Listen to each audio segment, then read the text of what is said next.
ચારેય મંડળી વતી હું અને અમારા દીપકભાઈ રૂપારેલિયા અમે બંને અહીંયા સાહેબને એક રજૂઆત કરવા માટે આવ્યા હતા કે જે સરકારશ્રી ખેડૂતોના હિત માટે જે ટેકાના ભાવથી 1452 રૂપિયા જેવી માતબર રકમથી ખરીદ કરે છે અને ખેડૂતો એનાથી ખૂબ હેપી છે, કારણ કે બજારમાં અત્યારે 850-900 રૂપિયામાં જે માલ જતો હોય એ 1452 જેવી રકમ આપે છે, ત્યારે ખેડૂતો ખૂબ હેપી છે। હવે એની હેપીનેસ, ખેડૂતના ચહેરાઓની જે હાસ્ય છે એને એક ગોંડલ તાલુકામાં તાજેતરમાં સુરતથી આયાત કરેલા કહેવાતા આમ આદમી પાર્ટીના નેતા એવા બેન શ્રી જીગીસાબેન આવે છે। હવે ખેડૂતોનું હાસ્યનો ચહેરો એનાથી જોવાતો નથી, એટલે 2-4 લોકોને લઈ અને ખરીદ કેન્દ્રો ઉપર જાય છે,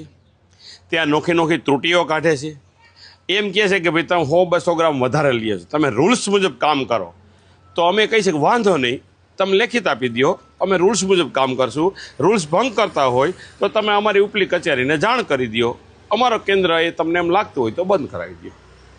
એને એ રજૂઆત નથી કરવી, એને માત્ર લોકોની વચ્ચે જઈ જ્યાં તોલાઈ હાલતી હોય, જ્યાં ખેડૂતોને મોડું થતું હોય, મજૂરોને મોડું થતું હોય, ટ્રાન્સપોર્ટરને મોડું થતું હોય, એની વચ્ચે ઘૂસી અને સમય બરબાદ કરે, જેથી કરીને ખેડૂતોમાં એક ઉહાપો થાય અને ઉહાપોનો સામનો એને કરવો પડે છે। એ સામના અંતર્ગત ગઈકાલે બિલિયાળા ખાતે તેઓ ગયા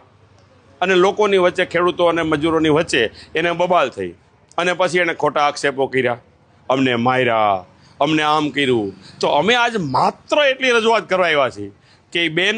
તમે દરેક કેન્દ્ર ઉપર જાઓ, બધા કેન્દ્રો ઉપર જાઓ, દરેક આમ આદમી પાર્ટીને, આમ આદમી લોકોને હક હોય છે જવાનો, પરંતુ ત્યાં તમે લેખિત રજૂઆત કરો, એના મેનેજર સાથે મૌખિક રજૂઆત કરો,